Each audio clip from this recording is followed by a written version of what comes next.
eenyu Jimmaa wallaalee lammii Itoophiyaa ta'e biyya nama kabaju barcuma gubbaa ka'e Jimmaan biyya hayyuuti ampuulii biyyoolessaa hedduudha ni beekamu gootoliin Jimmaa keessa alhamdulillah jedhee biyya waliif gammadu uummata karaa nagaa bilisummaa barbaadu uummata lapheedha kan uumaa isaa sodaatu lammii isaara darbee ormayyuu kan jaallatu Ubata sammuu jabaa addunyaaf kan gumaache Itoophiyaaf kan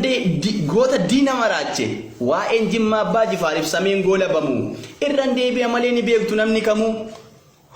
oomishtuu sammuu goota Jimmaa biyya abbaa gadaa kan jedhe kan hinaalle kan hin cabsine waada Jimmaan biyya gadaati kan uummanni saamishaa kan jaalalaan jiraatu bunaaf Jimaa oomisha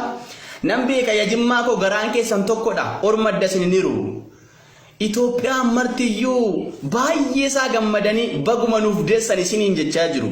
addunyaatu sin beeka akka isin raabsitan kuduraadhaaf muduraa